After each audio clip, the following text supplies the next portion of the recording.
أعوذ بالله من الشيطان الرجيم بسم الله الرحمن الرحيم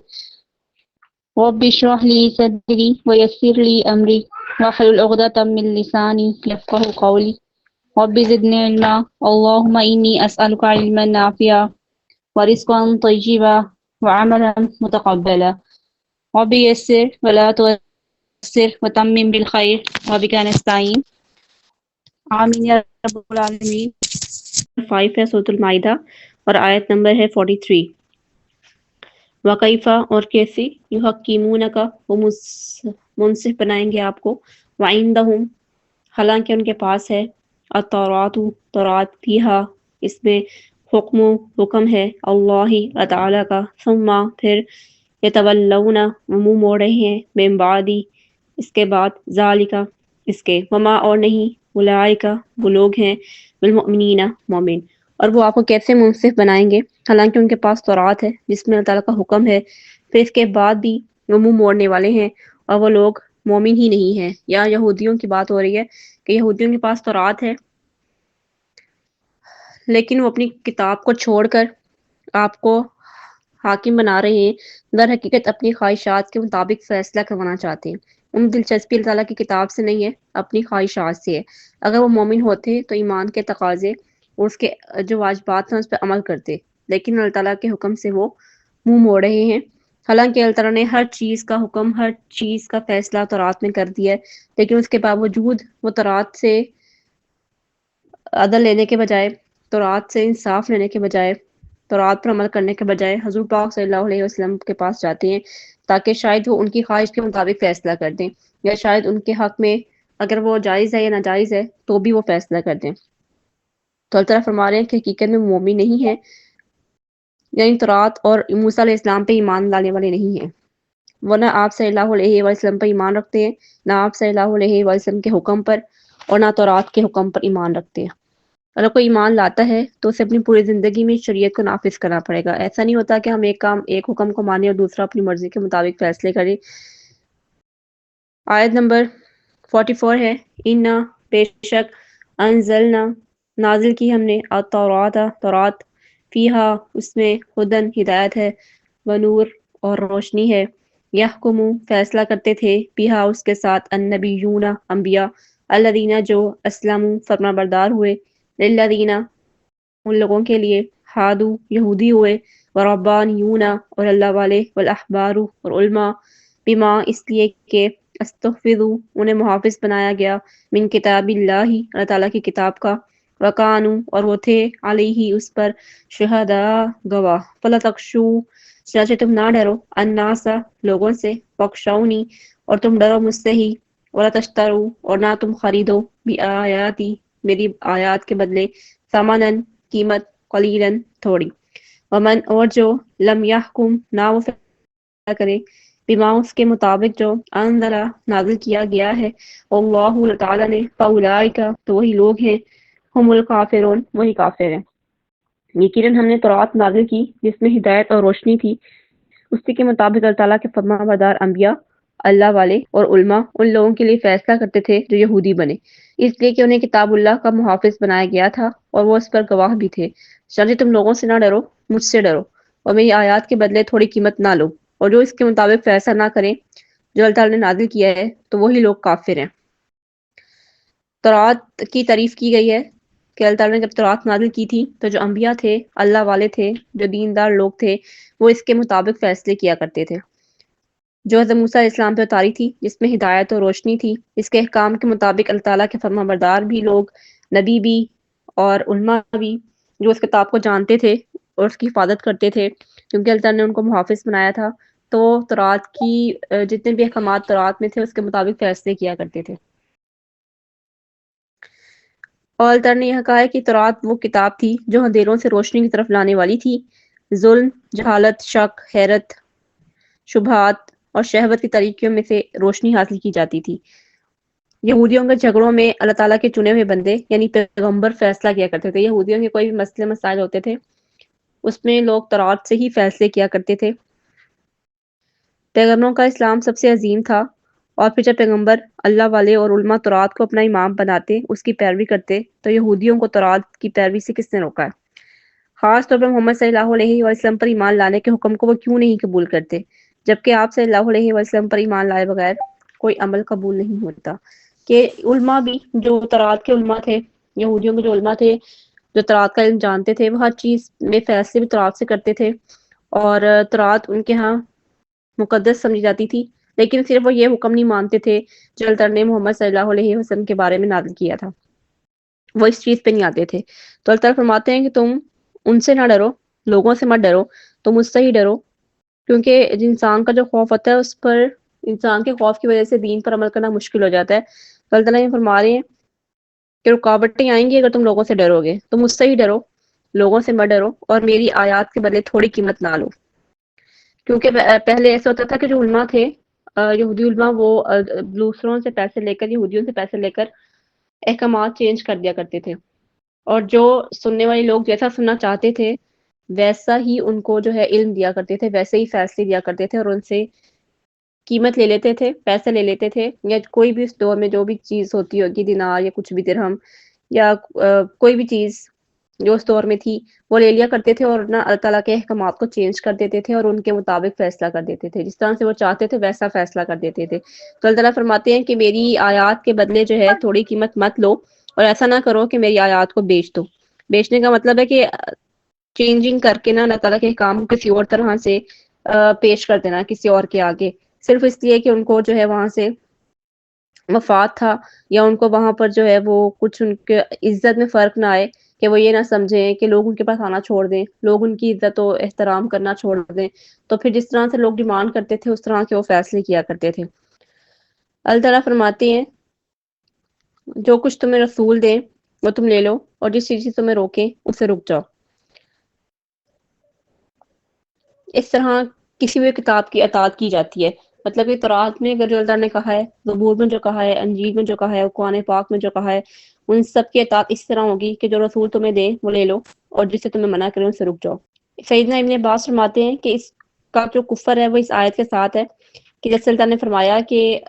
جو اس کے، جیسے ہمارے پاس قرآن پاک ہے، اب ہماری اگر ہم بات کریں، یہودیوں کے پاس تورات تھی، اور اللہ نے فرمایا کہ اگر یہودی تورات ان پر نازل کی اور اگر تورات سے وہ فیصلہ نہیں کریں گے تو کفر کریں گے۔ اسی طرح ہم مسلمان ہیں، ہمیں جو اللہ نے ہم پر کتاب نازل کی، ہمارے نبی پاک صلی اللہ علیہ وسلم پر جو ہمارے لیے آئی، وہ قرآن پاک ہے، اگر ہم اس کے مطابق فیصلہ نہیں کریں گے تو یہ حکم ہمارے لیے بھی ہے۔ تو جو انسان اپنی کتاب کے مطابق فیصلہ نہیں کرتے، اللہ تعالیٰ نے کہا ہے کہ جو اس کے مطابق فیصلہ نہ کریں جو اللہ تعالیٰ نے نازل کیا ہے، تو پھر وہی لوگ کافر ہے۔ جب کوئی کتاب اللہ کو چھوڑ کر کسی اور قانون کے مطابق فیصلے کرے گا تو وہ اسلام سے جو ہے خارج ہو جاتا ہے۔ کہ یہ کتاب ایسی کتاب نہیں ہے کہ مطلب سائڈ پہ رکھ دو اور اپنی مرضی کی زندگی گزارو، اس کو اللہ تعالیٰ نے یہی سمجھا کہ اس کو سیریس لینے کی ضرورت ہے، اس کے مطابق زندگی گزاری اور اس کے مطابق فیصلے کریں۔ یہودیوں کی دو جماعتوں کے بارے میں جو ہے نا اللہ تعالیٰ نے یہ آیت نازل کی تھی کہ اولئک هم الفاسقون، کہ وہی لوگ نافرمان ہیں۔ ان میں ایک جماعت دوسری زمانہ جاہلیت میں غالب آ گئی تھی۔ جب نبی پاک صلی اللہ علیہ وسلم مدینہ میں تشریف لائے تو یہ دونوں جماعتیں ہی مغلوب اور ذلیل ہو گئیں، حالانکہ ابھی تک رسول پاک صلی اللہ علیہ وسلم ان پر غالب نہیں آئے تھے، ابھی صرف تشریف لے کر آئے تھے، اور دونوں جماعتیں جو تھی وہ مغلوب اور ذلیل ہو گئیں۔ اب قریب یہ تھا کہ اس وجہ سے پھر ان میں جنگ کے شعلے بھڑک اٹھتے، مگر وہ اس بات پر راضی ہو گئی کہ رسول اللہ صلی اللہ علیہ وسلم اپنا فیصلہ کرا لیں۔ جو غالب آئی تھی جماعت، اس نے کہا کہ ہم حضور پاک صلی اللہ علیہ وآلہ وسلم سے فیصلے کرا لیتے ہیں، شاید ہم حضور پاک صلی اللہ علیہ وسلم اپنی مرضی، جیسے ہم سننا چاہتے ہیں، جیسا ہم چاہتے ہیں ویسا فیصلہ۔ حالانکہ تورات میں اس فیصلے کا حل لکھا ہوا تھا، اس فیصلے کا جواب جو سننا چاہتے تھے، جو کروانا چاہتے تھے، اس کا آنسر اللہ تعالیٰ نے تورات میں دیا ہوا تھا۔ لیکن اب جب بھی حضور پاک صلی اللہ علیہ وسلم کے پاس آ گئے اور کہتے ہیں کہ آپ ہمارے حق میں فیصلہ کریں، ظاہر حضور پاک صلی اللہ علیہ وسلم نے بھی اسے کے مطابق فیصلہ کرنا تھا جو دین میں تھا، جو شریعت میں تھا۔ تو اس طرح سے حضور پاک صلی اللہ علیہ وسلم کے پاس کتاب لے کر کتاب چھوڑ کر حضور پاک صلی اللہ علیہ وسلم کے پاس آ جاتے تھے، اور پھر ایک عدالت لگائی ہوتی تھی یہودیوں نے اپنی، جہاں پہ وہ اپنے حساب سے فیصلے، دو عدالتیں چلتی تھیں پہلے زمانے جو جاہلیت میں۔ ایک وہ عدالت تھی جو حضور پاک صلی اللہ علیہ وسلم کے پاس لوگ آتے تھے، اپنے مسئلے بتاتے تھے اور فیصلے کروا لیتے تھے، اور دین اور شریعت کے مطابق فیصلہ ہوتا تھا۔ ایک وہ عدالت تھی جو یہودیوں کی اپنی عدالت تھی، اس میں جو ہے نا وہ اس طرح کے فیصلے جس طرح سے وہ چاہتے تھے کہ ہمارے، جیسے انہوں نے سزائیں، ہم نے کل پڑھا تھا کہ اپنی سے سزائیں فکس کی ہوئی تھیں، جو تورات میں تھی وہ سزا نہیں دینی، انہوں نے اپنی سزا خود ہی فکس کی ہوئی تھی، ہم یہ سزا دیا کریں گے کوئی یہ جرم کرے گا۔ تو اس کے بعد اللہ تعالیٰ فرماتے ہیں کہ جس کے پاس کتاب ہو اور کتاب کو جانتا ہو اور کتاب کا عالم بھی ہو، اور وہ علماء سے بھی ہو، وہ انبیاء میں سے بھی ہو، اور اس کے باوجود بھی وہ کتاب سے فیصلہ نہ کرے، تو پھر وہی کافر ہے۔ آیت نمبر 45 ہے، وَقَتَبْنَا اور لکھ دیا، علیہم ان پر، فیہا اس میں، ان بلا شبہ، النفس جان، بنفسی بدلے جان کے ہے، والعین اور آنکھ، بالعینی آنکھ کے بدلے، والانف اور ناک، بالانفی بدلے ناک کے ہے، والاذون اور کان، بالاذونی بدلے کان کے ہے، والسنہ اور دان، بالسنی بدلے دان کے ہے، والجروح اور زخموں کا قصاص برابر کا بدلہ ہے، فمن پھر جس نے تصدقہ صدقہ کر دیا بھی اس قصاص کو، فہوا تو وہی کفارۃ کفارہ ہے، لہو اس کے لیے، ومن اور جو لم یحکم نہ فیصلہ کرے، بما اس کے مطابق جو انزلہ نازل کیا اللہ تعالیٰ نے، فاولئک پس وہی لوگ ہیں، ہم الظالمون وہی ظالم ہیں۔ اور ہم نے اس کتاب میں لکھ دیا، تورات میں جو پہلے اللہ تعالیٰ نے پہلی آیت میں بتایا کہ اس کے مطابق فیصلہ کرو۔ اب تورات کس کے مطابق فیصلہ کرنے کے لیے کہتی ہے؟ تورات میں یہ لکھا ہوا تھا کہ جان کے بدلے جان لینی ہے۔ قصاص کا جو حکم تھا تورات میں وہ یہ تھا کہ جان کے بدلے جان، اور آنکھ کے بدلے آنکھ، ناک کے بدلے ناک، اور کان کے بدلے کان، اور دانت کے بدلے دانت۔ مطلب کہ اگر کسی نے کسی پر ظلم کیا ہے، زیادتی کی ہے، مطلب کسی نے کسی کی جان لے لی ہے، تو جس نے لی ہے اسے گھر میں سے بھی اسی سے ریلیونٹ انسان کی جان لی جائے گی۔ مطلب اگر کسی نے عورت کا قتل کیا ہے تو جس نے قتل کیا ہے، جو قاتل ہے، اس کے گھر سے بھی عورت ہی کا قتل ہوگا، اور اگر کسی نے بچے کا قتل کیا ہے تو اس کے گھر سے ہی بچے کا قتل ہوگا، کسی نے مرد کا قتل کیا ہے تو اس کے گھر سے مرد کا قتل ہوگا۔ اسی طرح اگر کسی نے آنکھ پہ کچھ کیا ہے، آنکھ کو نقصان پہنچایا ہے، تو اس کی بھی آنکھ کو ہی نقصان پہنچایا جائے گا۔ اگر کسی نے ناک کو نقصان پہنچایا تو اس کا بھی ناک کا ہی نقصان پہنچایا جائے گا، اور کان کے بدلے کان، دانت کے بدلے دانت ہے، اور زخموں کا بھی برابر کا بدلہ ہے کہ جو جس طرح کا زخم پہنچایا ہے، جس جگہ پہ جس حصے پہ پہنچایا ہے، اسی طرح کا دوسرے کو پہنچانا، یہ قصاص ہے۔ پھر جس نے اس قصاص کو صدقہ کر دیا، مطلب یہ ایک بدلہ ہے، لے لو تو گناہ نہیں، نہ لو تو بھی گناہ نہیں، اور یہ اسے کہتے ہیں قصاص۔ قصاص اللہ تعالیٰ کہتے ہیں جس نے اس کو صدقہ کر دیا، مطلب معاف کر دیا، کوئی بدلہ نہ لیا، تو وہ اس کے لیے کفارہ ہے، اور جو اس کے مطابق فیصلہ نہ کرے، مطلب تورات کے مطابق، یہ اللہ تعالیٰ نے ان کو بتا دیا کہ یہ اس طرح سے قصاص لے سکتے ہیں اگر آپ لینا چاہیں، اور جو نہیں اس کے مطابق فیصلہ کرے گا جو اللہ تعالیٰ نے نازل کیا، تو پھر وہی لوگ ظالم ہیں۔ پہلے آیت میں اللہ تعالیٰ نے یہ کہا کہ وہ لوگ کافر ہیں جو اس کے مطابق فیصلہ نہیں کرتے، اور اس آیت میں اللہ تعالیٰ فرما رہے ہیں کہ جو اس کتاب کے مطابق فیصلہ نہیں کرتے وہ لوگ ظالم ہیں۔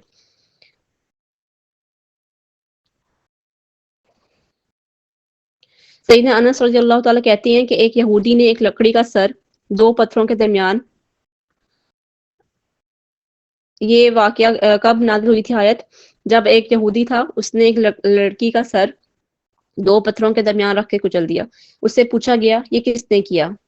تو اس نے کہا فلاں نے کیا، فلاں نے کیا، یہاں تک کہ اس یہودی کا نام لیا گیا۔ تو اس نے اپنے سر سے اشارہ کیا کہ ہاں میں ہی وہ یہودی ہوں، اور میں ہی وہ انسان ہوں، اس نے یہ کیا۔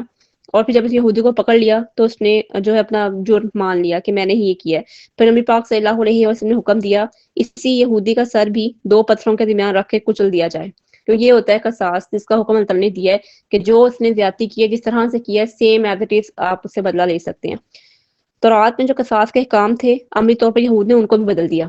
مطلب کہ ہر چیز ہی بدل دی، سزائیں بھی بدل دی، جرم بھی بدل دیے، اور سب کچھ بدل دیا۔ اب جو انہوں نے قصاص کا اللہ تعالیٰ نے ان کی تورات میں جو نازل کیا تھا حکم، یہی تھا جو قرآن پاک میں نازل ہے، لیکن انہوں نے اس کو بدل دیا۔ مدینہ منورہ میں یہودیوں کے دو بڑے قبیلے تھے، ایک بنی نذیر تھا، دوسرا بنی قریظہ۔ ان کی آپس میں لڑائی جھگڑے اور وارداتیں سبھی ہوتی رہتی تھیں، قتل و غارت ہوتی رہتی تھی۔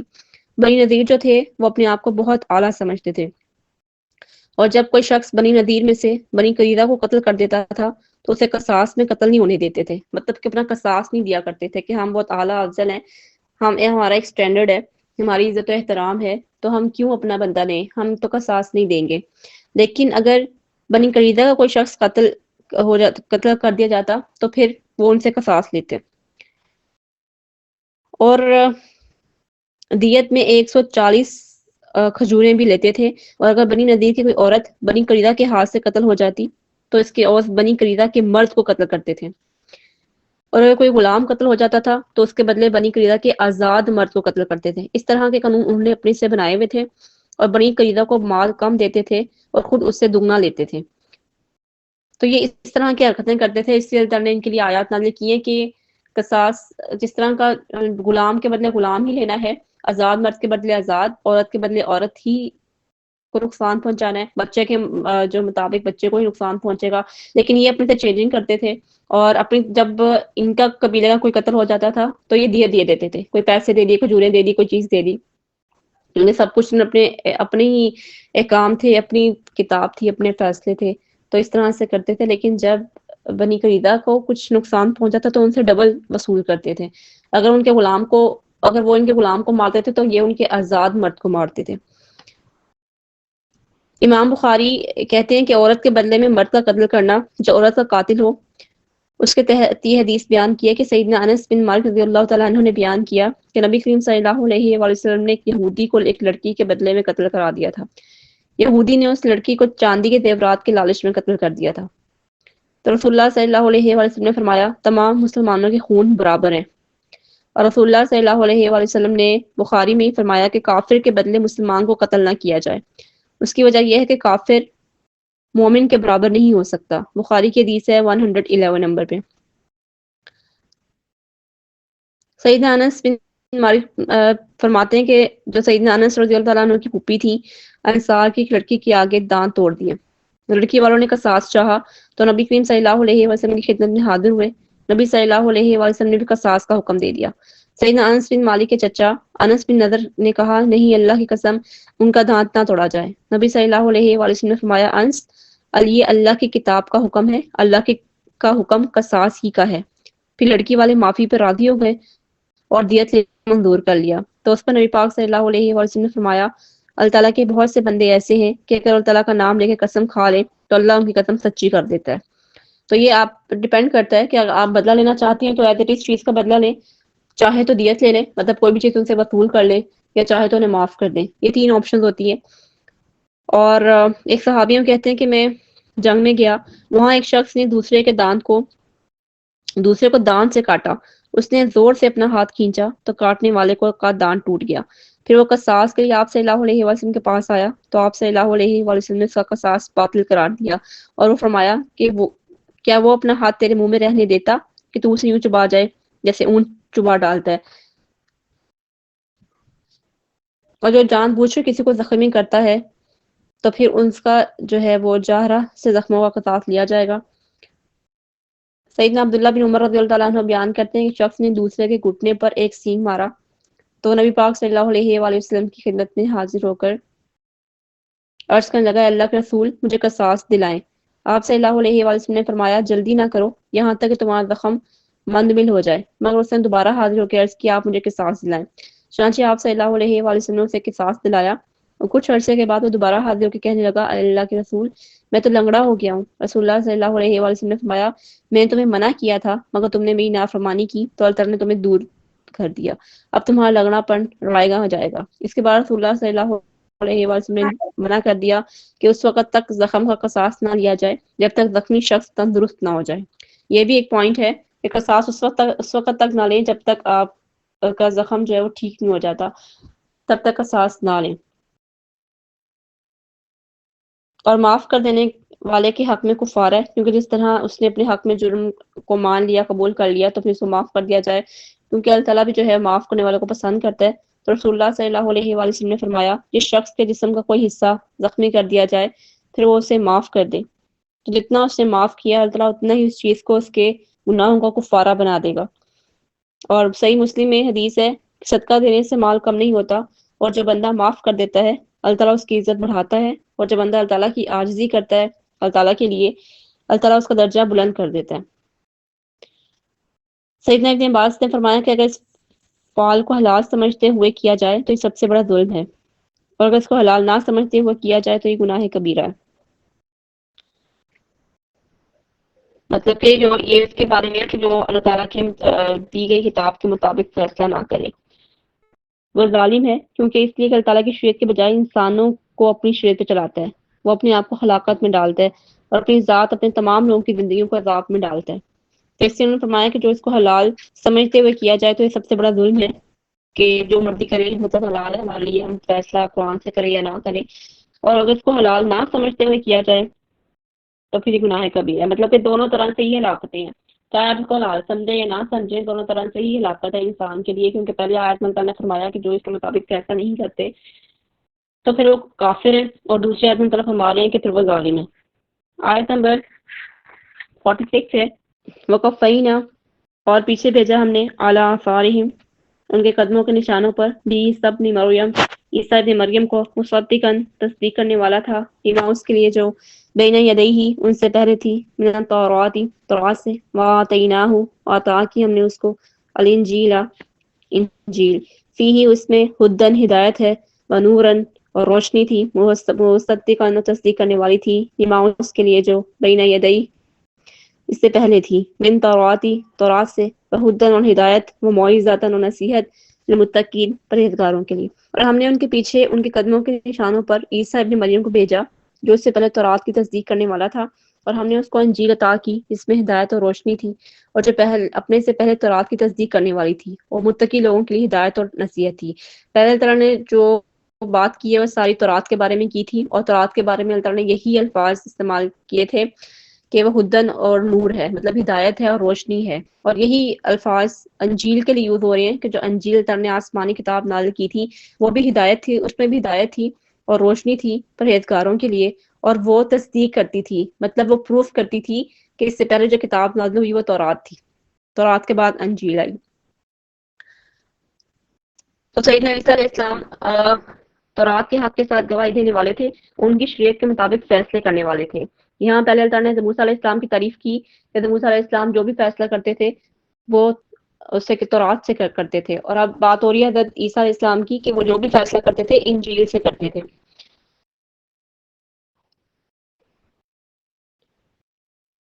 آیت نمبر 47 ہے، وَلْيَحْكُمْ اور لازم ہے کہ فیصلہ کرے اہل الانجیل اہل انجیل بما اس کے مطابق جو انزلہ نازل کیا اللہ تعالیٰ نے فی اس میں، ومن اور جو لم یحکم نہ فیصلے کرے بما اس کے مطابق انزلہ جو نازل کیا اللہ تعالیٰ نے، فاولئک تو وہی لوگ ہیں، ہم وہی الفاسقون فاسق۔ پہلے اللہ تعالیٰ نے تورات میں یہ کہا کہ جو تورات کے مطابق فیصلے نہیں کرتے، یہودی علماء ہو کر بھی جو ہے وہ عالم بن کے بھی پورا علم رکھنے کے باوجود بھی فیصلے نہیں کرتے تو وہی لوگ کافر ہیں۔ پھر دوسری آیت میں اللہ تعالیٰ نے کہا کہ تورات کے مطابق جو فیصلہ نہیں کرتے وہ لوگ ظالم ہیں، اور اس کے بعد اللہ تعالیٰ انجیل کی بات کریں کہ انجیل کے مطابق جو فیصلہ نہیں کرتے، یہاں پہ اللہ تعالیٰ نے ان کے لیے ورڈ یوز کیا ہے فاسق، کہ وہ فاسق نافرمان ہے، کیونکہ یہ کتابیں ایسے ہی نہیں اتری تھیں، آخر ان کتابوں کے اترنے کا کوئی مقصد تھا، اور مقصد یہ تھا کہ ان کے مطابق فیصلے کیے جائیں، ان کے مطابق زندگی گزاری جائے، اور ان کو فالو کیا جائے، اور جو اللہ تعالیٰ نے یہاں لکھا ہے اسی کے مطابق جو ہے وہ انسان چلے۔ لیکن اگر یہ نہیں کریں گے تو اللہ تعالیٰ نے 3 ورڈ یوز کیے، پہلے تو اللہ تعالیٰ نے کہا کہ کافر ہیں، دوسری طرف اللہ تعالیٰ نے کہا کہ وہ لوگ ظالم ہیں، اور تیسری طرف اللہ تعالیٰ کہہ رہے ہیں کہ وہ لوگ فاسق ہیں، جو اپنی مرضی کے مطابق جو ہے فیصلے کرتے ہیں اور اپنی مرضی کے مطابق سزائیں مقرر کر دیتے ہیں، اور قرآن کے مطابق قرآن نے جو سزا مقرر کی ہے، قرآن نے جو حکم بتایا، جو فیصلہ کیا اس کے مطابق فیصلے نہیں کرتے۔ آیت نمبر 48 ہے، وَأَنزَلْنَا اور نازل کیا الیک آپ کی طرف الکتاب کتاب بالحق کی حق کے ساتھ، مصدقاً تصدیق کرنے والی ہے، لما اس کی جو بین یدیہ اس سے پہلے ہے، من الکتاب کتاب میں، ومحیمن اور نگبان ہے، علیہ اس پر، فاحکم چانچہ فیصلہ کریں، بینہم ان کے درمیان، بما اس کے مطابق جو انزلہ نازل کیا اللہ تعالیٰ نے، ولا تتبع اور نہ پیچھا کریں اہواءہم ان کی خواہشات کا، اما اس سے جو جاءک آیا ہے آپ کے پاس، بالحق حق سے، لکل ہر ایک کے لیے، جعلنا مقرر کر دیا ہم نے، منکم تم میں سے، شرعتن ایک راستہ، ومنہاجا اور ایک طریقہ، ولو اور اگر شاء چاہتا اللہ تعالی نجعلکم ضرور وہ بنا دیتا تمہیں امتن امت واحدتن ایک ہی، ولیکن اور لیکن لیبلوکم تاکہ وہ آزمائش کرے تمہاری، فیما اس میں جو آتاکم تمہیں عطا کیا اس نے، فاستبقوا چنانچہ تم سبقت لے جاؤ الخیرات بھلائیوں میں، الی اللہ اللہ تعالیٰ کی طرف مرجعکم پلٹ کر جانا ہے تمہیں، جميعاً سب کے سب، فینبئکم پھر وہ تمہیں بتائے گا، بما اس کے ساتھ جو کنتم تھے تم فیہ اس میں تختلفون اختلاف کیا کرتے۔ اور ہم نے آپ کی طرف یہ کتاب حق کے ساتھ نازل کی. یہاں بات ہو رہی ہے قرآن پاک کی. پہلی 2 آیات میں بات ہوئی ہے تورات کی، پھر نیکسٹ 2 آیات میں بات ہوئی ہے انجیل کی، اور ابھی اس آیت میں اللہ تعالیٰ قرآن پاک کی بات کر رہے ہیں. حضور پاک صلی اللہ علیہ وسلم سے کہہ رہے ہیں کہ ہم نے آپ کی طرف یہ کتاب حق کے ساتھ نازل کی جو تصدیق کرنے والی ہے. کس کی تصدیق کرتی ہے؟ جو پہلی کتابیں آئیں، تورات کی تصدیق کرتی ہے، اور انجیل کی تصدیق کرتی ہے، زبور کی تصدیق کرتی ہے، اور جو کچھ اس کتاب میں ہے اس سے پہلے جو کچھ بھی ہے سب کی تصدیق کرتی ہے. مطلب انہیں پروف کرتی ہے، اور مطلب یقین رکھتی ہے اور یقین کرواتی بھی ہے، اور ان پر نگہبان ہے. چنانچہ آپ ان کے درمیان اس کے مطابق فیصلہ کریں. یہاں حضور پاک صلی اللہ علیہ وآلہ وسلم کو بھی حکم دیا جا رہا ہے کہ آپ ان کے مطابق فیصلہ کریں. جیسے حضرت موسیٰ علیہ السلام نے تورات کے مطابق فیصلہ کیا کرتے تھے، حضرت عیسیٰ علیہ السلام انجیل کے مطابق فیصلہ کرتے تھے، اور حضور پاک صلی اللہ علیہ وآلہ وسلم کو یہ حکم دیا جا رہا ہے کہ آپ قرآن پاک کے مطابق فیصلہ کریں. جو اللہ تعالیٰ نے نازل کیا، جو حق آپ کے پاس آیا، اسے چھوڑ کر ان کی خواہشات کا پیچھا نہ کریں. مطلب جو لوگ اپنا فیصلہ کروانا چاہتے ہیں، جو لوگ ناجائز طور پر اپنا حق لینا چاہتے ہیں، اور جو لوگ اپنی خواہشات کے مطابق چاہتے ہیں کہ جیسا ہم سوچ رہے ہیں، جس طرح کی سزا ہم برداشت کر سکتے ہیں، یا جس طرح کی سزا ہم خود چاہتے ہیں ہمیں ویسی سزا سنائی جائے، تو اللہ تعالیٰ فرما رہے ہیں کہ آپ ان کی خواہشات کا پیچھا نہ کریں. اور اس سے ہر ایک کے لیے ہم نے ایک رستہ اور ایک طریقہ مقرر کیا. ہر ایک کا مطلب یہ ہے کہ زبور والوں کے لیے بھی، انجیل والوں کے لیے بھی، تورات والوں کے لیے بھی، اور قرآن پاک والوں کے لیے بھی ہر ایک کے لیے ایک رستہ مقرر کر دیا. اور اگر اللہ تعالیٰ چاہتا تو وہ ضرور تمہیں ایک ہی امت بنا دیتا کہ سب ایک ہی ہوتے، ایک ہی کتاب آتی، ایک ہی نبی ہوتا اور ختم ہوتی بات. لیکن اللہ تعالیٰ کہتے ہیں کہ اگر ہم چاہتے تو تمہیں ایک ہی امت بنا دیتے. لیکن اللہ تعالیٰ چاہتا ہے کہ تمہاری آزمائش کرے، کہ جو اس نے تمہیں عطا کیا ہے تم بھلائیوں میں سبقت لے جاؤ. کہ اللہ تعالیٰ چاہتے ہیں کہ جو تمہیں عطا کیا گیا، اللہ تعالیٰ دیکھے کہ انجیل والوں نے کتنا فالو کیا، تورات والوں نے کتنا فالو کیا، زبور والوں نے کتنا فالو کیا، اور پھر قرآن پاک والے کتنا فالو کرتے ہیں. اس آزمائش میں اللہ تعالیٰ نے ہم سب کو الگ الگ نبی بھیجے اور الگ الگ کتابیں دی، تاکہ اللہ تعالیٰ ہمیں آزمائے کہ کون کس حد تک فالو کرتا ہے، اور کون کس حد تک اس کے مطابق فیصلے کرتا ہے، اور کون اپنے نبی کو کس طرح جو ہے وہ مانتا ہے اور کتاب کے مطابق کس طرح چلتا ہے. اس آزمائش کے لیے اللہ نے ہر ایک کو الگ الگ امت بنایا، اور الگ الگ کتاب دی، الگ الگ نبی دیے. چاہتا تو ایک ہی امت بنا دیتا. اور تعالیٰ فرما رہا ہے کہ تم سبقت لے جاؤ بھلائیوں میں، نیکیوں میں سب سے آگے نکل جاؤ. تم سب کو اللہ تعالیٰ کی طرف پلٹ کر جانا ہے، پھر وہ تمہیں اس چیز کے متعلق بتائے گا جس میں تم اختلاف کیا کرتے تھے. رسول اللہ صلی اللہ علیہ وآلہ وسلم نے فرمایا، ہم انبیاء کی جماعت الاتی بھائی ہیں جن کی مائیں یعنی شریعتیں الگ الگ اور ان کا دین ایک ہی ہے. مطلب شریعت الگ الگ ہے لیکن دین سب کا ایک ہی تھا. تبلیغ سب نے ایک ہی بات کی، توحید کی، رسالت کی، نبیوں پہ ایمان لاؤ، اللہ پر ایمان لاؤ، کتابوں پہ ایمان لاؤ، یوم آخر پہ ایمان لاؤ. سب کا ایک ہی عقیدہ تھا، ایک ہی نظریہ تھا، ایک ہی تبلیغ تھا، اور ایک ہی کام تھا کہ لوگوں کو اللہ کی طرف بلاؤ، لوگوں کو دین کی طرف بلاؤ. لیکن شریعتیں الگ الگ تھیں.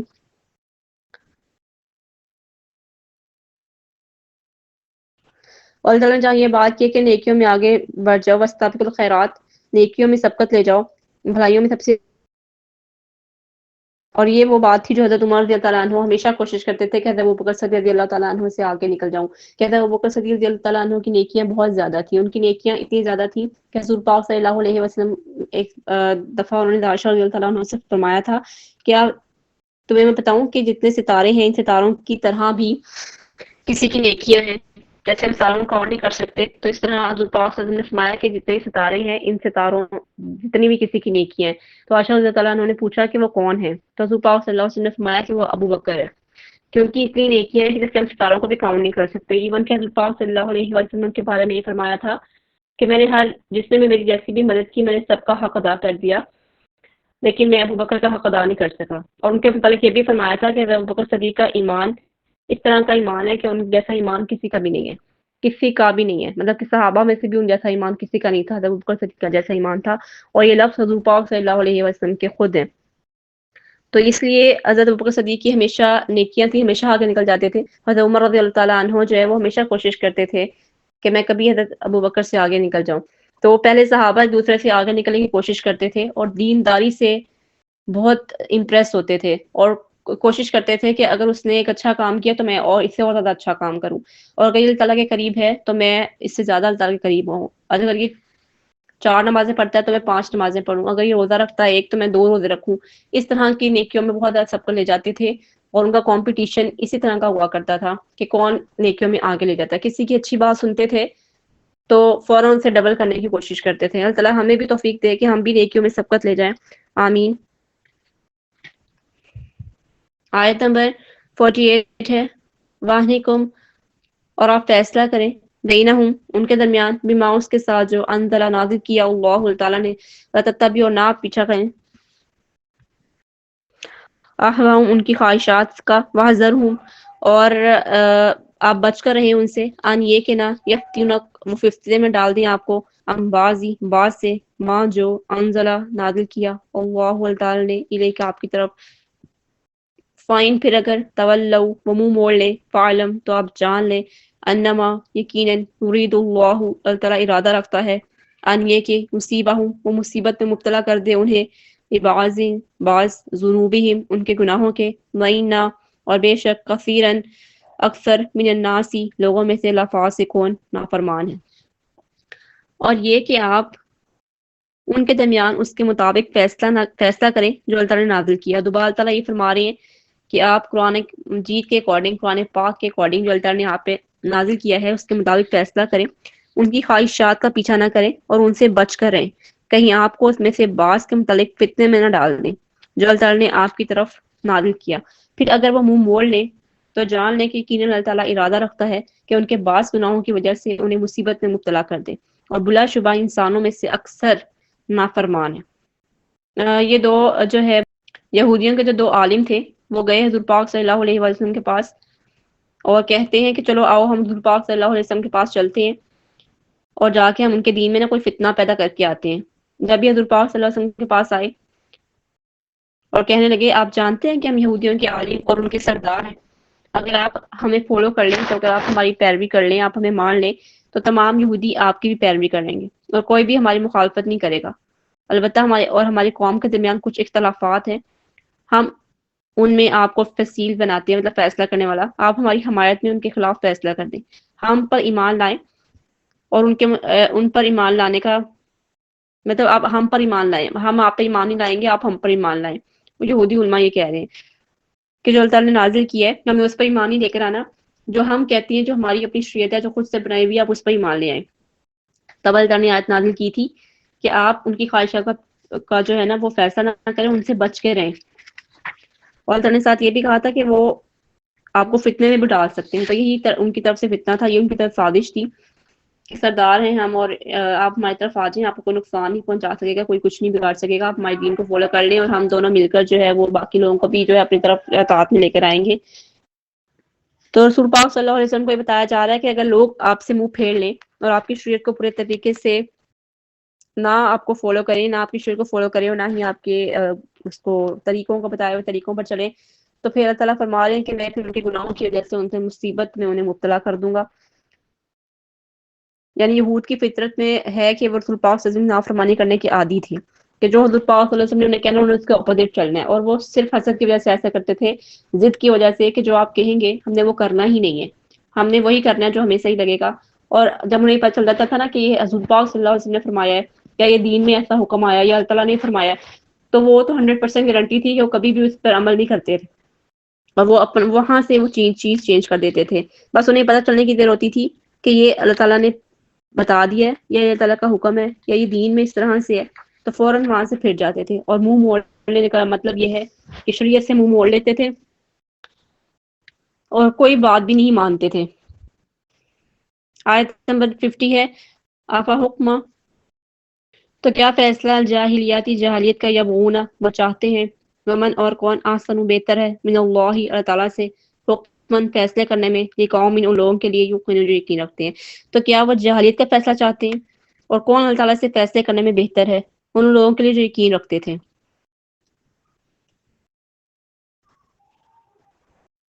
یہ وہی بات ہے کہ دو عدالتیں لگا کرتی تھی، ایک حضور پاک صلی اللہ علیہ وسلم کا فیصلہ ہوتا تھا، دوسری طرف جاہلیت کا فیصلہ ہوتا تھا، پر جو کوئی اللہ اور اس کے رسول کے فیصلوں سے منہ موڑتا تو وہ دوسری قسم کے فیصلوں میں مبتلا ہو جاتا جو جہالت و ظلم و گمراہی پہ مبنی ہے۔ مطلب کسی کو اگر حضور پاک صلی اللہ علیہ وسلم کا فیصلہ پسند نہ آتا کیونکہ وہ ان کی خواہش کے مطابق نہیں ہوتا تھا، تو وہ دوسری عدالت میں چلے جاتے تھے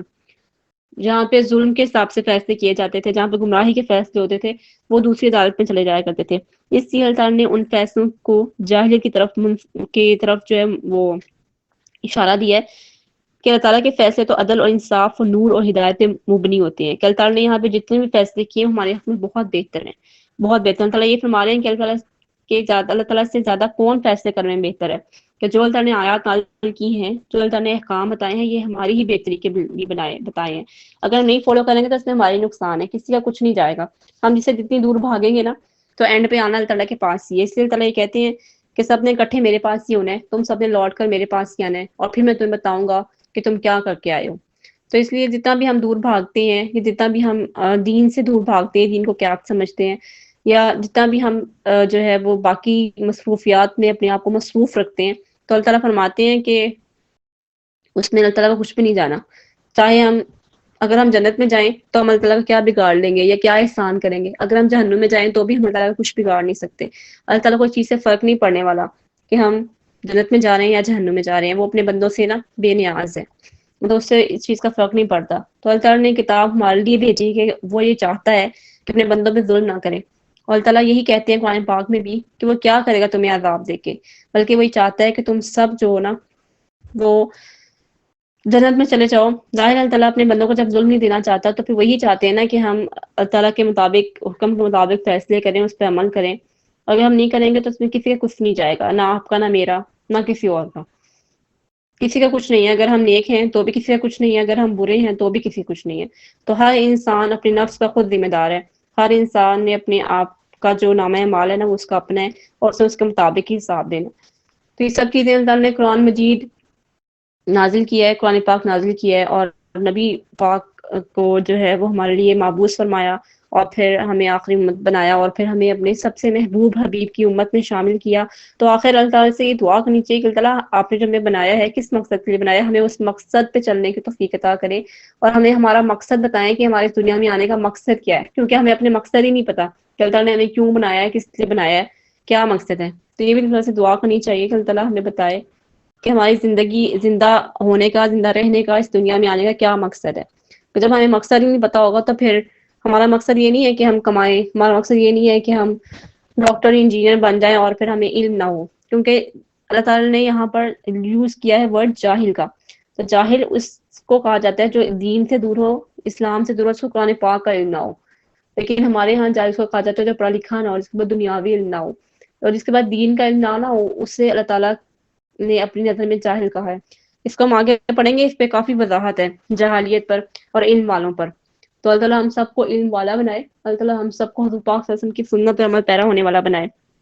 آیت نمبر 51 ہے، یا ایھا الذین آمنوا، اے لوگوں جو ایمان لائے ہو، لا تتخذوا، نہ تم بناؤ، الیہود، یہودیوں کو،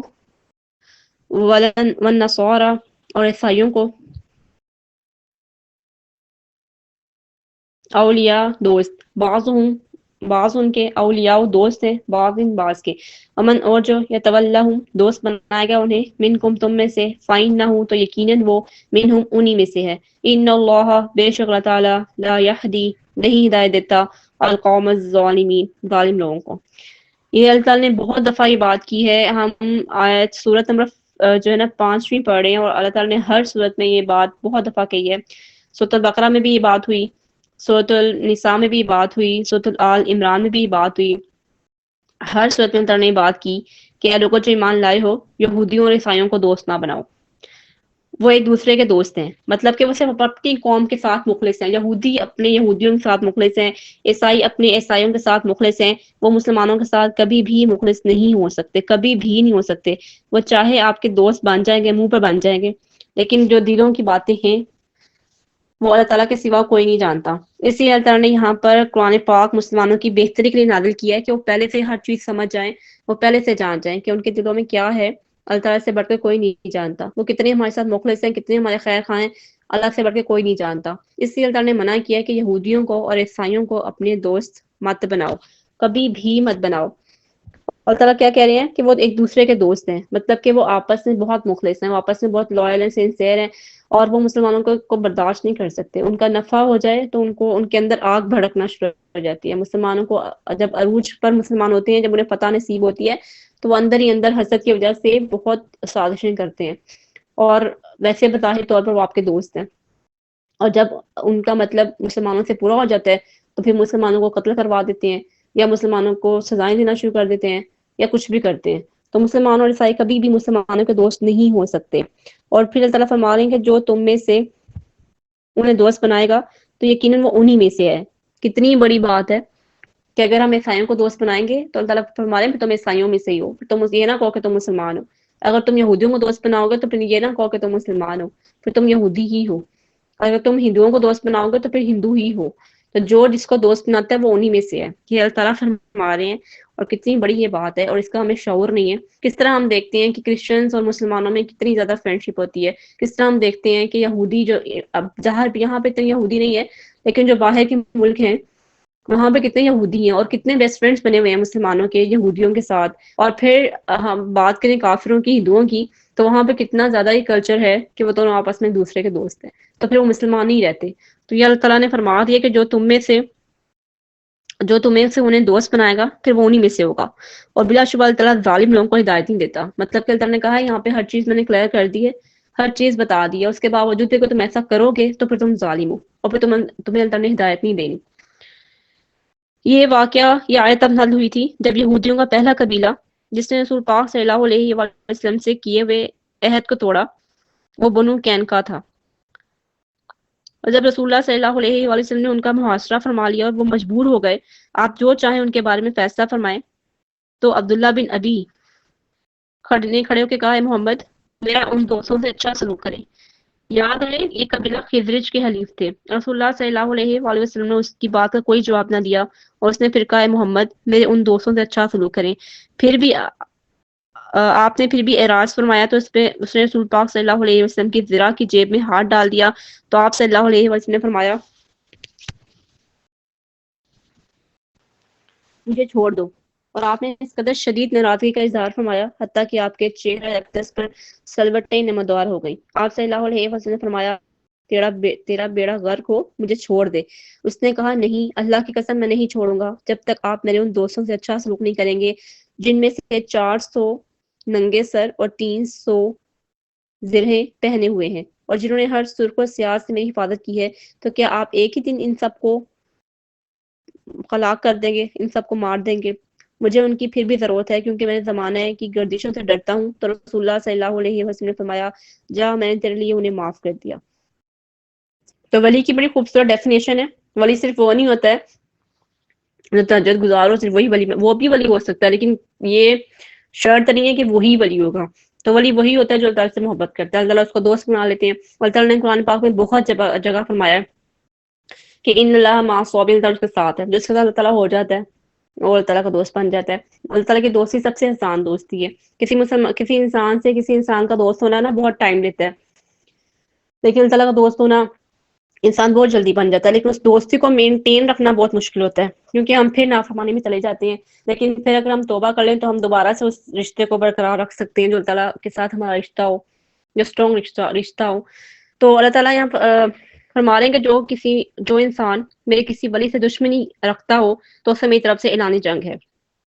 اور میرا بندہ جن عبادتوں سے میرا قرب حاصل کرتا ہے، اور کوئی عبادت مجھ کو اس سے زیادہ پسند نہیں جو میں نے اس پہ فرض کی. یعنی فرض عبادت اللہ تعالیٰ کہتے ہیں مجھے بہت پسند ہے، جیسے کہ نماز، روزہ، حج، زکوٰۃ. اور میرا بندہ فرض ادا کرنے کے بعد نفل عبادتیں کر کے مجھ سے اتنا نزدیک ہو جاتا ہے کہ میں اس سے محبت کرنے لگ جاتا ہوں. پھر جب میں اس سے محبت کرنے لگ جاتا ہوں تو میں اس کا کان بن جاتا ہوں جس سے وہ سنتا ہے، میں اس کی آنکھ بن جاتا ہوں جس سے وہ دیکھتا ہے، میں اس کا ہاتھ بن جاتا ہوں جس سے وہ پکڑتا ہے، میں اس کا پاؤں بن جاتا ہوں جس سے وہ چلتا ہے. اور اگر وہ مجھ سے مانگتا ہے تو میں اسے دیتا ہوں. اور اگر وہ کسی دشمن یا شیطان سے میری پناہ کا طالب ہوتا ہے تو میں اسے محفوظ کر لیتا ہوں. اور میں جو کام کرنا چاہتا ہوں اس میں مجھے اتنا تردد نہیں ہوتا جتنا کہ مجھے اپنے مومن بندے کی جان نکال دینے ہوتا ہے.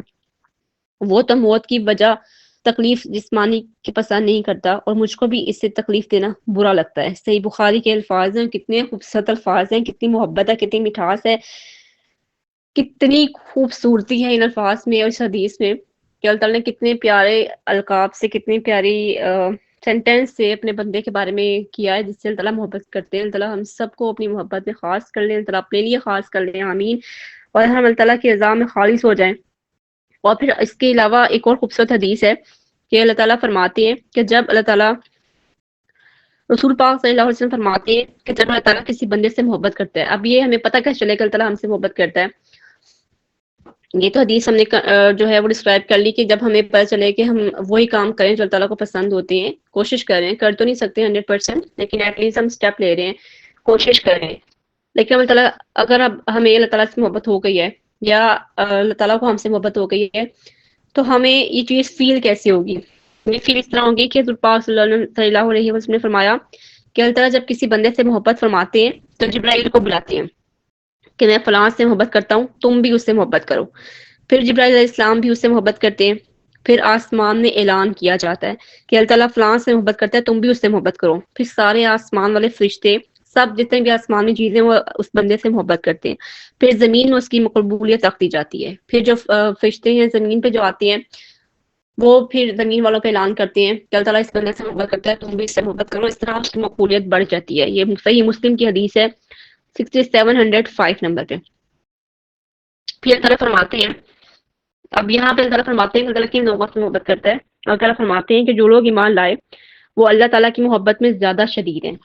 کہ جو لوگ ایمان لے کے آتے ہیں، جو صرف اللہ تعالیٰ کی طرف رجوع کرتے ہیں، صرف اللہ تعالیٰ ہی ان کے لیے سب کچھ ہوتا ہے، تو وہ اللہ تعالیٰ کی محبت میں شدید ہو جاتے ہیں. رسول اللہ صلی اللہ علیہ وسلم نے فرمایا 3 خصلتیں ایسی ہیں جس کسی شخص میں ہوں گی وہ ایمان کی مٹھاس محسوس کرے گا. مطلب ہمیں کیسے پتہ چلے کہ ہمارے اندر ایمان ہے یا نہیں ہے، یا ہمیں کیسے محسوس ہو کہ ہمارے ایمان کا لیول کیا ہے، یا ہمیں کیسے پتہ چلے کہ ہمارے اندر ایمان کمزوری میں ہے، طاقت میں، ہمارے ایمان کی کیا کنڈیشن ہے. اس کے بارے میں حضور پاک صلی اللہ علیہ وسلم نے فرمایا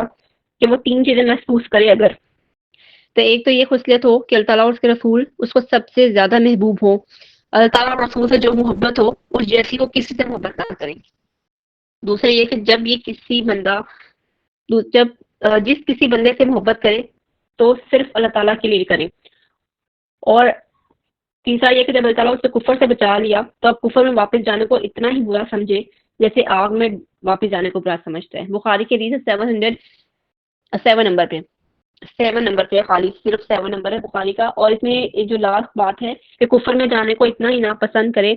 جتنا کہ وہ ناپسند کرتا ہے آگ میں جانے کو. اس کا مراد ہے کہ اللہ تعالیٰ نے اس کو برائی کے رستے سے بچا لیا تو دوبارہ برائی میں نہ جائے. سبحانک اللہم و بحمدک، نشہد ان لا الہ الا انت، نستغفرک و نتوب الیک. السلام علیکم و رحمۃ اللہ وبرکاتہ. اور پھر اس نے کہا کہ میں اللہ تعالیٰ اور اس کے رسول اور مومن سے دوستی کا اقرار کرتا ہوں اور کافروں سے دوستی کا انکار کرتا ہوں. سورۃ مائدہ کی آیات ہی اللہ تعالیٰ نے مومن بندوں کو یہودی اور نصارہ سے دوستی کرنے سے منع فرمایا کیونکہ وہ اسلام اور مسلمانوں کے دشمن ہے. وہ صرف مسلمانوں کے دشمن نہیں ہے، وہ اسلام کے بھی دشمن ہے. تو جتنا اچھا بھی ہمیں ان کا اخلاق لگتا ہو، جتنے اچھے بھی ہمیں عیسائی لگتے ہوں، جتنے اچھے بھی ہمیں یہودی لگتے ہوں، جتنے بھی ہمارے کلوز ہوں، جتنے بھی چاہے وہ ہمارے نیبرز ہی کیوں نہ ہو، ہم انہیں دوست نہیں بنا سکتے. اللہ تعالیٰ نے یہ چیز بہت دفعہ منع کی ہے، بہت دفعہ، اور ہر صورت میں اللہ تعالیٰ نے یہ بہت دفعہ کہا ہے. کوئی ایک دفعہ نہیں کہا. سورۃ مائدہ میں ہم پہلے بھی جو آیت پڑھ چکے ہیں، دوسری دفعہ یہ آیت آ رہی ہے. اور سورۃ بقرہ میں بھی 2-3 جگہ آئی ہے، سورۃ آل عمران میں بھی آئی ہے، سورۃ النساء میں بھی اللہ تعالیٰ نے منع کیا ہے یہودی اور نصارہ کو دوست مت بناؤ. کتنی دفعہ اللہ تعالیٰ نے منع کی ہے، کتنی دفعہ روکا ہے. اس کے باوجود بھی اگر ہم یہ کریں گے تو پھر تعالیٰ نے کہہ دیا کہ تم لوگ ہی ظالم ہو اور پھر تمہیں ہدایت نہیں ملنی. اگر تم یہ سب کچھ جان بوجھ کے کر رہے ہو، جب تم ایک چیز سے منع کیا اس کے باوجود بھی تم کر رہے ہو تو پھر اپنے آپ پہ ظلم کر رہے ہو. اور یہودی جو ہوتا ہے نا یہ اپنے لیے بہت سنسر ہوتے ہیں. جو یہودی پر جان چھڑکے گا، عیسائی پر جان چھڑکے گا، اور جو ہے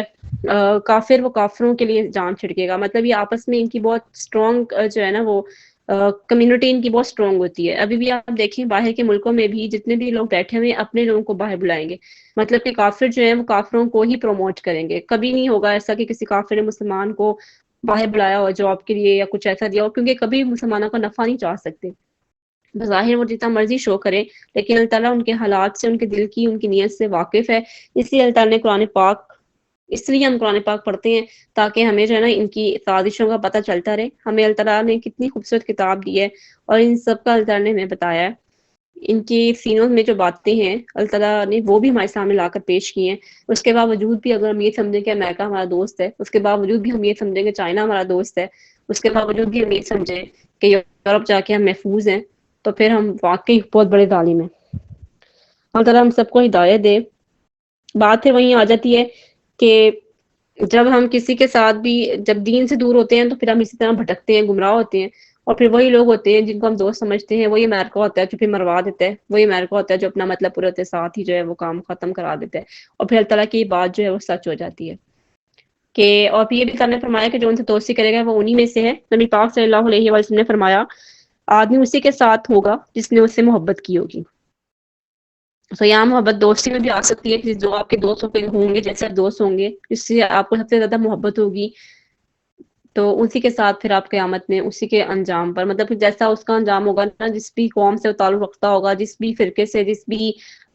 فرقہ نہیں کہیں گے، مطلب جس بھی مذہب سے تعلق رکھتا ہوگا پھر آپ اسی مذہب سے ہوں گے. تو جس چیز کو ہم فالو کرتے ہیں، جس کلچر کو اپناتے ہیں، جس کے مطابق زندگی گزارتے ہیں، جن کے فنکشنز کو ہم اپنا فنکشن سمجھتے ہیں، تو پھر ہم اسی قوم سے، جس کی مشابہت اختیار کی جاتی ہے انسان اسی قوم سے ہوتا ہے. آیت نمبر 52 ہے فَتَرَى الَّذِينَ، چنانچہ آپ دیکھیں گے فی قلوبہم، ان کے دلوں میں مرض، مرض ہے، یسارعون، دوڑ کر جاتے ہیں، فیہم، اس میں، یقولون، وہ کہتے ہیں،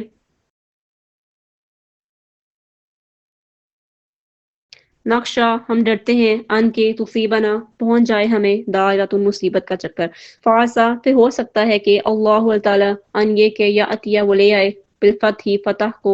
او یا امرن، کوئی معاملہ، من عندی، اپنی جانب سے، فیصبحوا، تو وہ ہوں، علی، اوپر، ما، اس کے جو اسروا، انہوں نے چھپا رکھا تھا، فی انفسہم، اپنے دلوں میں، نادمین، نادم. چنانچہ آپ دیکھیں گے کہ جن لوگوں کے دلوں میں بیماری ہے وہ ان میں دوڑ کر جاتے ہیں. یہ وہی بات ہو رہی ہے کہ جن کے دلوں میں بیماری ہے، جن کے دلوں میں منافقت ہے، وہ ان کی طرف دوڑ کے جائیں گے، یہودیوں کے پاس، عیسائیوں کے پاس، کافروں کے پاس، ان کی طرف دوڑ کے جاتے ہیں اور وہ کہتے ہیں ہم ڈرتے ہیں کہ مصیبت کا چکر ہمیں نہ پہنچ جائے. مطلب انہیں دوست اس لیے بناتی ہیں تاکہ وہ ہمیں محفوظ کر سکیں، وہ ہمیں عزت دے سکیں، وہ ہمیں بچا سکیں، جو ہم نے گناہ کیے وہ ہمیں بچا سکیں.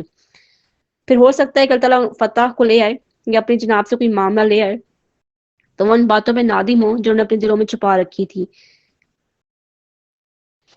اللہ تعالیٰ فرماتے ہیں کہ ان کے دلوں کی بیماری ہے، بیماری یہ ہے کہ وہ جو ہے نا بھاگ بھاگ کر ان دوست بنائیں گے اور بھاگ بھاگ کر ان کی طرف جائیں گے. ان کی بہت کوشش ہوگی کہ وہ یہودیوں سے، عیسائیوں سے دوستی کرنے کے لیے بے قرار ہوں گے. اس دوستی کے لیے ان کی مستقل کوشش جاری رہتی ہے کہ وہ ہم سے خفا نہ ہو، وہ ہم سے جھگڑا نہ کریں، وہ ہمارے دشمن نہ بنے. یہ ان کی کوششیں رہتی ہیں. یعنی وہ کہتے ہیں ہمیں ڈر ہے کہ اگر زمانے کی گردی سے اسلام کا خاتمہ ہو جائے اور یہود و نصارہ کو فتح ہو جائے تو ہمارے لیے ان سے دوستانہ تعلقات کام آئیں گے. منافقین کے دل میں یہ خوف ہوتا ہے کہ اگر ہم صرف مسلمانوں ہی کے ہو کر رہ گئے تو سخت مصیبت میں پھنس جائیں گے. اور یہ حقیقت ہے، یہ جو بھی لوگ ان کی طرف پلٹ کے جاتے ہیں، بھاگ بھاگ کے جاتے ہیں، ان کے دل میں یہی ہوتا ہے کہ اگر اسلام کی طرف سے ہمیں مشکل ہوگی، مصیبت ہوگی تو ہم کم از کم ان سے جو ہے نا وہ مدد لے سکیں گے، جو کہ مدد تو ہے ہی اللہ تعالیٰ کی طرف سے. پھر اللہ فرماتے ہیں کہ ہو سکتا ہے کہ اللہ تعالیٰ فتح کو لے آئے، یعنی ہو سکتا ہے کہ اللہ تعالیٰ اسلام اور مسلمانوں کو فتح نصیب کرے اور یہود و نصارہ مغلوب ہو جائیں، ذلیل و رسوا ہو جائیں. جیسے مکہ فتح ہوا تھا تو مشرکین جتنے بھی تھے سارے ذلیل ہو گئے تھے. اور پھر طرف ہمارے ہیں کہ ہو سکتا ہے تم ان باتوں پر نادم ہو جو انہوں نے اپنے دلوں میں چھپا رکھی تھی. اس کی دلی دوستی کافروں سے ہو جاتی ہے جس کو وہ مسلمانوں سے چھپاتا پھرتا ہے. اور یہ بات بھی ہے کہ وہ اپنی دوستی کو اعلانیہ اظہار نہیں کرتا کہ میری عیسائیوں سے دوستی ہے، کرسچن سے، مطلب یہودیوں سے دوستی ہے یا ہندوؤں سے دوستی ہے. وہ اس چیز کو چھپا کے رکھتا ہے. وہ بھی شرمندگی اس وقت ہوتی ہے جب یہ راز کھل جاتا ہے. جب اللہ تعالیٰ نے مسلمانوں کو فتح سے نوازا تو انہوں نے غم کا سامنا کرنا پڑا اور ندامت اٹھانی پڑی جو نان مسلم سے. آیت نمبر 52 ہے وَيَقُولُ، اور وہ کہتے ہیں، الذین، وہ لوگ جو آمنوا، ایمان لائے، اہؤلاء، کیا یہی ہیں، الذین، وہ لوگ، اقسموا، جنہوں نے قسم کھائی، باللہ، اللہ تعالیٰ کی، جہدا، پکی، ایمانہم، قسمیں اپنی، انہم، بے شک وہ، لمعکم، یقیناً تمہارے ساتھ ہیں، حبطت، ضائع ہو گئے، اعمالہم، ان کے اعمال، فاصبحوا، چنانچہ وہ ہو گئے، خاسرین، خسارہ اٹھانے والے. وہ لوگ جو ایمان لائے کہیں گے کیا یہ وہی لوگ ہیں جنہوں نے اللہ تعالیٰ کے نام کی پکی قسمیں کھائیں کہ بلا شبہ یقیناً تمہارے ساتھ ہیں، ان کے سارے اعمال ضائع ہو گئے، چنانچہ وہ خسارہ اٹھانے والوں میں سے ہیں. جن کے دلوں میں منافقت ہے، جن کے دلوں میں نفاق ہے، جب مومن ان کو دیکھیں گے قیامت کے دن تو کہیں گے کیا یہ وہی لوگ تھے جو قسمیں اٹھاتے تھے اور کہتے تھے ہم مسلمانوں کے ساتھ ہیں؟ کیا یہ وہی لوگ قسمیں اٹھا کے کہا کرتے تھے کہ ہم مومن ہیں؟ کیا یہ وہی لوگ ہیں جو ہماری مجلسوں میں آیا کرتے تھے جب حضور پاک صلی اللہ علیہ وسلم صحابہ کی مجلس سے نظارہ کرتے تھے، جب اس میں مجمع اکٹھا ہوا ہوتا تھا؟ کیا یہ وہی لوگ ہیں جو ہمارے مجمع میں آ کے ہمیں قسم دلاتے تھے کہ نہیں ہم ایمان لے آئے اور ہم نے جو ہے وہ اندر سے ان کی دوستیاں ہوتی تھیں یہودیوں کے ساتھ، اندر سے ان کی دوستیاں ہوتی تھیں کافروں کے ساتھ اور مشرکین مکہ کے ساتھ. تو اللہ تعالیٰ کہتے ہیں اس دن وہ احساس کریں گے، مومن کہیں گے کیا یہ لوگ وہی ہیں جو اللہ تعالیٰ کی پکی قسمیں کھاتے تھے کہ ہم تمہارے ساتھ ہیں؟ جبکہ یہ اندر سے تو ان کے ساتھ تھے، اور پھر وہ کفارہ اٹھانے والوں میں سے ہو جائیں گے، مطلب اپنا مقصد حاصل کرنے میں ناکام رہیں گے۔ یا الذین آمنوا، اے لوگوں جو ایمان لائے ہو، من یرتد، اگر پھر جائے گا منکم تم میں سے ان دینی اپنے دین سے، فسوف تو جلد ہی آتی لے آئے گا اللہ تعالیٰ بقوم لوگوں کو یحبہم، وہ اللہ تعالیٰ سے محبت کریں گا، وہ اللہ تعالیٰ محبت کرے گا ان سے، ویحبونہ، اور وہ محبت کریں گے اس سے، اذلۃ بہت نرم ہوں گے، علی المؤمنین مومنوں پر، عزۃ بہت سخت ہوں گے، علی الکافرین کافروں پر، یجاہدون وہ جہاد کریں گے فی سبیل اللہ اللہ تعالیٰ کی راہ میں، ولا یخافون اور نہ ڈریں گے لومۃ ملامت سے، لائم کسی ملامت گری، ذالک یہ فضل اللہ اللہ تعالیٰ کا فضل ہے، یؤتی ہی وہ عطا کرتا ہے من یشاء اور جس کو چاہتا ہے، واللہ اللہ تعالیٰ واسع بڑی وسعت والا ہے، علیم سب کچھ جاننے والا ہے۔ اے لوگوں جو ایمان لائے ہو، تم میں سے جو بھی اپنے دین سے پھر جائے گا تو اللہ تعالیٰ جلد ہی ایسے لوگوں کو لے آئے گا۔ یہاں پہ دین سے پھر جانے کا مطلب کیا ہے کہ اگر ہم دوست کرسچنوں کو بنائیں گے تو ظاہر ہم دین سے پھر گئے، کیونکہ ہم دین میں تو رہے ہی نہیں۔ اگر ہم دوست عیسائیوں کو، یہودیوں کو، کافروں کو بنائیں گے تو اللہ تعالیٰ کہتے ہیں پھر تم لوگ انہی میں سے ہوگے، اگر تم پھر اسلام سے نکل گئے ہو، تمہارا دین سے اسلام سے کوئی تعلق نہیں ہے، تو اللہ تعالیٰ فرما رہے ہیں کہ جب تم نکل جاؤ گے، دین سے پھر جاؤ گے، تو اللہ تعالیٰ ایسے لوگوں کو لے آئے گا جن سے وہ محبت کرے گا، اور وہ اس سے محبت کریں گے، وہ مومنوں پہ بہت نرم دل اور کافروں میں بہت سخت ہوں گے، وہ اللہ تعالیٰ کی راہ میں جہاد کریں گے اور کسی ملامت گری سے، ملامت سے نہیں ڈریں گے۔ یہ اللہ تعالیٰ کا فضل ہے اور جس کو چاہتا ہے عطا کرتا ہے، اللہ تعالیٰ بڑی وسعت والا، سب کچھ جاننے والا ہے۔ جن سے وہ محبت کرے گا وہ اس سے محبت کریں گے۔ بندے کے ساتھ اللہ تعالیٰ کی محبت جلیل ترین نعمت ہے، اور یہ نعمت جس کو مل جائے بہت خوش نصیب وہ انسان ہے کہ اللہ اس سے محبت کرے، وہ اللہ سے محبت کرے۔ اللہ تعالیٰ ہمیں بھی ایسا بنائے، آمین۔ یہ بڑی فضیلت ہے جس سے اللہ تعالیٰ نے اپنے بندے کو جو ہے وہ عطا کیا۔ اگر جب اللہ تعالیٰ اپنے بندے سے محبت کرتا ہے تو اس کے لیے ہر قسم کی مشکل کرنے اور برائیوں کو ترک کرنے کی توفیق عطا کرتا ہے۔ ایک سب سے پہلی نشانی ہوتی ہے، اور سے محبت کرتا ہے تو پھر اللہ تعالیٰ ہے نا اس کو نظر آنا شروع ہوتی ہے، اس کو اپنے گناہ کوتاہیوں کا احساس ہونا شروع ہوتا ہے، کی محبت ڈال دیتا ہے۔ اپنے رب کے ساتھ محبت کا تقاضا کیا ہے، مطلب کس طرح پتہ چلے کہ ہم اللہ سے، اللہ کے نے جب ہم اللہ سے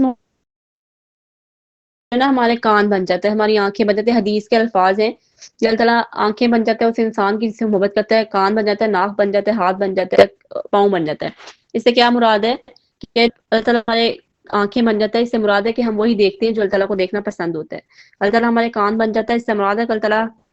جو ہے ہمیں وہی سننا پسند آتا ہے جو اللہ تعالیٰ کو پسند ہے، جو اللہ تعالیٰ سننا چاہتے ہیں ہم وہی باتیں سنتے ہیں۔ کہیں غیبت ہو رہی ہوتی ہے ہم وہاں سے اٹھ جاتے ہیں، کہیں میوزک چل رہا ہوتا ہے ہم وہاں سے اٹھ جاتے ہیں، کہیں جھوٹ چل رہا ہو، کہیں کچھ بھی ایسا جو اللہ تعالیٰ کو ناپسند ہو ہم وہ نہیں سنتے۔ اللہ تعالیٰ اپنی محبت جب کسی پر ڈالتا ہے تو ان کو گناہوں سے نفرت ہونا شروع ہو جاتی ہے۔ اور پھر اللہ تعالیٰ یہ جو حدیث کے الفاظ ہیں کہ اللہ تعالیٰ ہاتھ بن جاتا ہے، مطلب ہمارے ہاتھوں سے وہی کام ہوتے ہیں جو اللہ تعالیٰ کو پسند ہوتے ہیں، ہمارے پاؤں اسی طرف جاتے ہیں جہاں جانا اللہ تعالیٰ کو پسند ہوتا ہے۔ تو یہ اللہ تعالیٰ کی محبت کا ایک سگنل کہہ لیں یا ایک پوائنٹ کہہ لیں کہ یہ وہ پوائنٹ ہوتا ہے جب اللہ تعالیٰ اپنے بندے سے محبت کرتا ہے تو بندہ اللہ تعالیٰ کی طرف اور اللہ تعالیٰ کی رضا حاصل کرنے کی کوشش کرتا ہے، ہر ٹائم یہ سوچتا ہے کہ میں جو کام کر رہا ہوں اللہ تعالیٰ کو پسند ہے یا نہیں ہے۔ اس طرح دل جو ہے وہ بھی اللہ تعالیٰ، ظاہر ہے جب بندہ اللہ تعالیٰ کا ہو گیا تو پھر سب کچھ جو اللہ تعالیٰ کا ہو گیا، پھر انسان ہر چیز اللہ تعالیٰ کے پوائنٹ آف ویو سے دیکھتا ہے، ہر چیز دیکھتا ہے کہ جو اللہ تعالیٰ نے یہ کہا ہے میں اس کے مطابق چل رہی ہوں یا نہیں چل رہی، اللہ تعالیٰ کو یہ پسند ہے یا نہیں ہے، مجھے کرنا چاہیے یا نہیں کرنا چاہیے۔ تو ہر چیز میں، ذہن و فکر میں، خیالات میں، سوچوں میں، دل میں یہ خیال آنا شروع ہو جاتا ہے جب اللہ تعالیٰ کی طرف انسان رجوع کرتا ہے، اور جب اللہ تعالیٰ کو اس سے محبت ہوتی ہے اور جب اس کو اللہ تعالیٰ سے محبت ہوتی ہے۔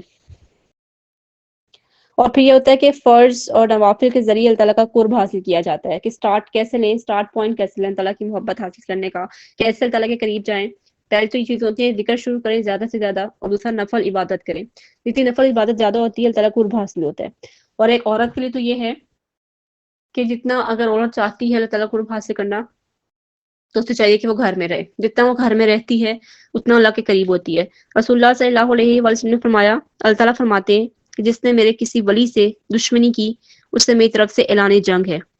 یہ اللہ تعالیٰ اس بندے کے بارے میں فرما رہے ہیں جس سے وہ محبت کرتے ہیں اور جس سے، اور جو بندہ ان سے محبت کرتا ہے۔ ظاہر ہے ولی کا مطلب ہوتا ہے دوست، ولی کے لیے ضروری نہیں ہے کہ وہ سفید داڑیوں والے ہوں گے، سفید لباس والے ہوں گے تو ولی ہیں، ولی کوئی بھی ہو سکتا ہے۔